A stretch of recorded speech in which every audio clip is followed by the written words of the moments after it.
Alam niyo ba mga ka-OFW, fun fact lang, dito ako nakatira dati sa may Bunting area. Nung dumating ako dito sa Singapore, kasi pinatuloy ako ng kaibigan ko dito. So medyo parang nalibre tayo sa bahay that time. Tapos nung naghahanap ako ng trabaho, dito ako nakatira mga ka-OFW. Tapos nung nakahanap na ako ng trabaho, tapos tinaasan yung renta ng bahay na hindi naman karapat dapat kasi nga yung bahay na tinirahan namin dito sobrang maliit, sobrang init.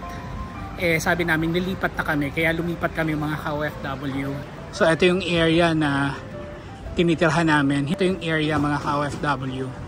Actually ang sinasabi ko dito mga ka-OFW, kapag naghanap kayo ng trabaho dito sa Singapore, tapos tourist kayo, para makaligtas kayo doon sa malaking gastusin lalo na sa bahay, I would suggest mga ka-OFW, kasi yung bahay mga ka-OFW isa yan sa pinakamalaking gastos kapag nag-decide kayo na maghanap ng trabaho dito sa Singapore. So ito base sa experience ko itong mga ka-OFW ha, since meron akong kilala dito sa Singapore, so parang nakalibre ako sa gastusin sa bahay. Pero hindi ibig sabihin nun mga ka-OFW na libre yung pagtira ko dito.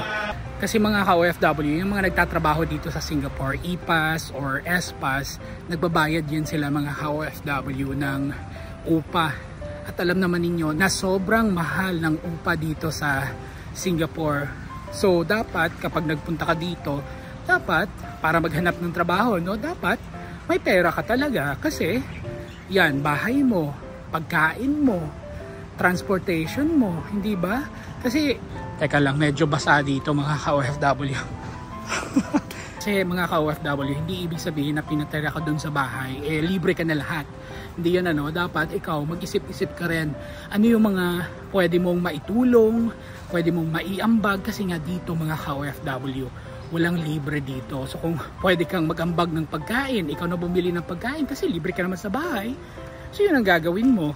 Pero depende naman yung sa usapan. Pero meron talaga mga nakatara dito, halimbawa pag titira ka sa kanila, sasabihin, o sige, libre yung libre yung bahay, pero dapat ikaw bumili ng pagkain, maglilinis ka ng bahay habang di ka pa nakakahanap ng trabaho. Yung mga ganong mga ka-OFW, yung mga ganong usapan. Kasi naman binigyan ka kasi ng pabor. So dapat susuklian mo yon. Ganun lang yun mga ka-OFW.